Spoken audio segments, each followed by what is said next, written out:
Hello and welcome to Prudent Media. Today we have with us one hero. Uh, Hero is not from Bollywood, hero not from cricket, football or from any sport, but one of such hero who gave us one very powerful instrument, a powerful tool almost a decade ago to all of us, to all the citizens of India, the right to information.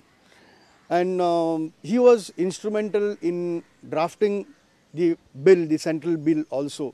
And since then has been very active in RTI movement and the national campaign promoting right to information, NCPRA, Mr. Shekhar Singh. Mr. Shekhar, welcome to our show. I know you had come for Think Fest organized by Tehelka, and we heard you there. And you, along with Mr.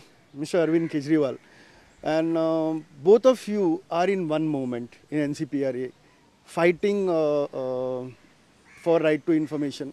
And basically, right to information has been a very strong tool to curb corruption. And in spite of that, you were not part of India against corruption or the Ramlila Maidan. The whole movement started from Ramlila Maidan by Anna Hazare. What is it now? That is it now you don't want to curb corruption anymore? That's why you're not part of it? RTI is enough? No, I think corruption is too important an issue to have a single point of view about. It is an issue which requires a wide-ranging debate, requires the application of a multiple of minds and viewpoints.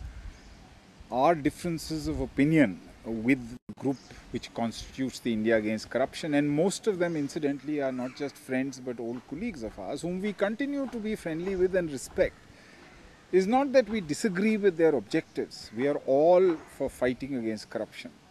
But we are not sure whether their method of doing it or their analysis of what the problem is the correct analysis and certainly not the only analysis.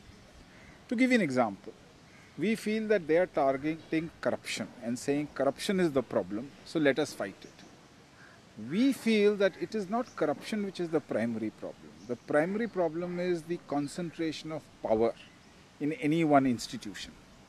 So as I said in my talk that day, we want to disempower the government. But we don't want to give this power then to the corporates or to the media or to any other institution which will then become equally corrupt. We want to give it to the people. You mean Lokpal?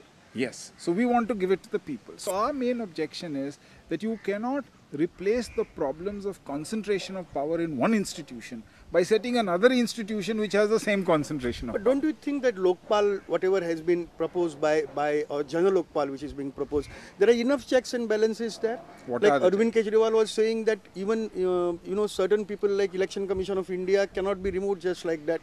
But here definitely there are provisions where Lokpal can be removed. No.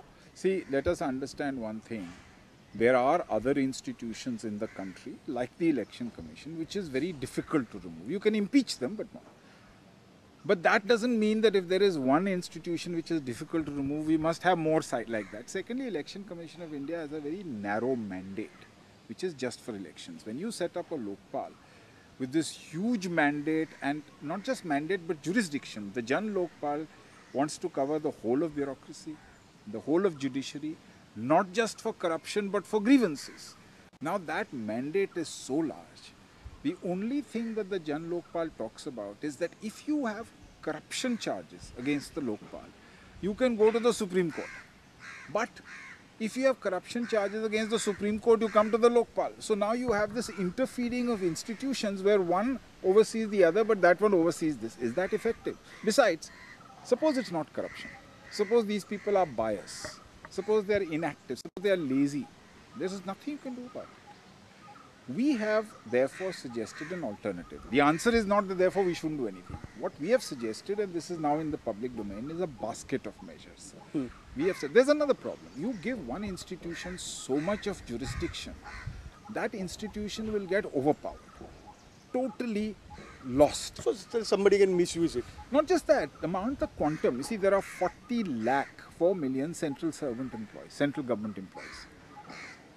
4 million, the current rate of complaints is about 8 to 9%. CVC, which handles Class A officers, get 8 to 9% of the total population comes in complaints. Suppose we maintain the same ratio of 40 lakh people, you mean you're going to get 3.2 lakh complaints every year.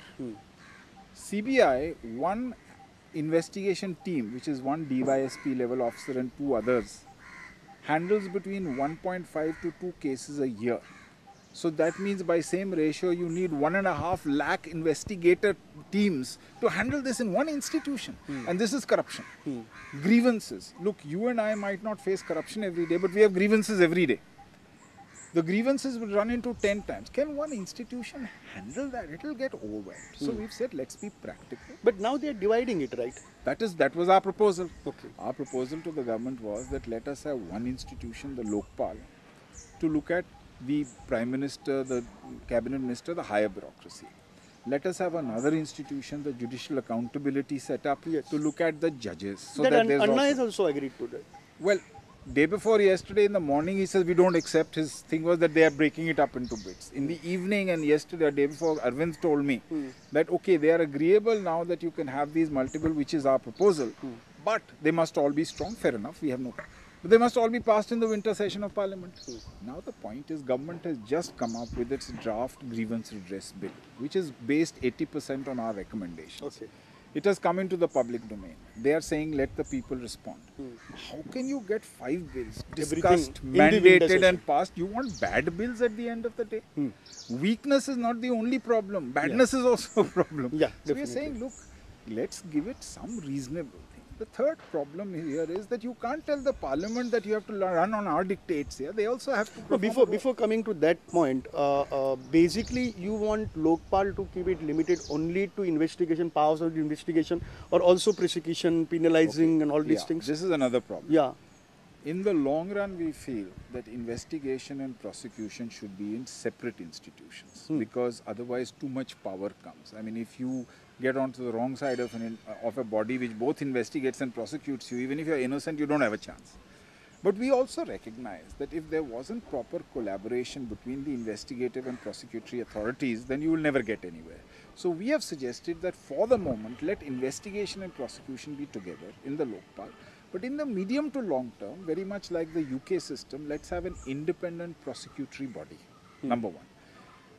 Jan Lokpal is suggesting that the Lokpal should also have the powers of sacking civil servants. Yeah, right. We said, I mean, you can't be the judge, the jury, the investigator, the prosecutor. Yeah. Natural justice suggests so that if I'm the Lokpal and some reason I get put off with you, total power. I can. So you are proposing like how it has been broken for into like pieces, like Anna says, for judiciary a separate authority, for ministers, bureaucrats a separate authority, and for other civil servants a separate authority.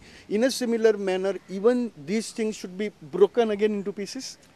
Broken into the pieces in the sense that, as I said, right now we are saying that okay, let's keep investigation, prosecution together, but we are suggesting that in the medium to long term, they should be separated. See, this also depends on what is the perspective one has towards society.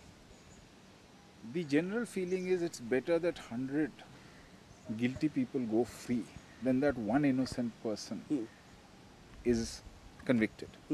Now, we feel further, it's not just the principle, we feel that if you set up very oppressive systems, and if they start getting manipulated, they actually work against anti-corruption because the bad guys who can bribe, who have power, etc. get away. But then they use that mechanism to target the honest people. I remember a civil servant telling me that because I'm honest, I feel most vulnerable. Because if I don't have skeletons in my cupboard, everybody is trying to make sure I get trapped for something because they feel I'm a threat to them. The day I have a skeleton in my cupboard, then I'm not a threat to anybody. So basically, you are not opposed to the basic concept in spirit, but maybe in letters, so that everything is concentrated in one authority, which basically a methodology, you can say, or how to put it in on paper and do it. Only that. No, fundamentally 3 issues. One was this, that we don't want to have one monolithic organization which is so powerful that it will not only attract the corrupt, but it will also corrupt the honest who go into it because power corrupts. Okay, so that was one point which we discussed. The second point is, We don't want to undermine democracy. Okay? Now, one thing that the public often doesn't understand, because they get so caught up with the notion of independent institutions, that the more independent the institution, the less accountable, the less answerable to the people. Take judiciary. We have an independent judiciary. Is it answerable to any one of us? Can we vote out a judge? Nothing. Now, you have to have a balance. But our representatives can vote out the judge. No, they can only impeach. Impeach, and sorry. In the last 60 odd years, no judge has been impeached. Yeah. And that also, if there is grave corruption charges, what happens if a judge is biased towards the corporate sector and keeps giving wrong judgments without taking any money? You can't do anything. You understand what I'm trying to say? At least in our country, they retire at 65. In the US, they are there for life. Okay, that's saving grace. Now, the point that we are putting across is that if you set up the sort of system that the Jan Lokpal is setting up, then the bureaucracy from top to bottom, the judiciary, everybody is going to be under an institution which is not under the control of the parliament, which is not under the control of the legislature, therefore not under our control. Yeah. A chief minister can then say, corruption? I have nothing to do with corruption. Don't talk to me about it. It's an independent institute. Is that the way we want to go? Tomorrow you'll say education system is not working. Let's take it away from the elected government and set up an independent. Day after, health is not working. Slowly, slowly, where is democracy? And this is a historical problem. If you look at the history of... See, it's very interesting that people who are so well informed about the human predicament are so ill-informed about human history that if you look at it, fascism always grows by cashing in on people's disillusionment with democracy. Right. So we must amend democracy, but we should not undermine. This is our second problem. The third problem, you asked me what were the fundamental differences. We feel that in India, there are already a lot of laws and institutions. Our main weakness is that we cannot make our institutions work and we cannot implement our laws. I'm not suggesting that we don't need more institutions and more laws, but the right way would have been to first start pushing these institutions to work, these laws to be implemented, and then we would have said, okay, this institution, even at the best, has the following weaknesses, so we need a new one. We have leapfrogged that. Okay. So we are not, and we could make them work with the RTI, etc. So these are our three fundamental differences. No, you are saying also about run the parliament at your dictate. That's what I'm saying. This is undermining democracy. See, for example, the movement, even yesterday or day before, Arvind Kejriwal made this statement. It's often been made that citizen is above the parliament. Now, there is the whole well-known theory of social contract, where citizens give up their individual rights in order to have a collective social structure. If I say that every citizen, Anna is a citizen, every one of us is above the parliament, and our views or our opinion must prevail over the parliament, then I'm also saying that our view must prevail over the laws that the parliament has made. Then why are we after Raja for having violated the Prevention of Corruption Act? He's a citizen, he's above the parliament. So these are absurd So was Mahatma Gandhi wrong? Mahatma Gandhi was very right, because what did he say? He says, look, some of the laws are unjust. But by breaking them, I don't want people to lose respect for laws per se. So I must solve this problem. How did he solve it? I will violate an unjust law, but I would insist then that I get punished. Because if I insist that I get punished for violating the law, the rule of law will be held up, while a particular law is being violated.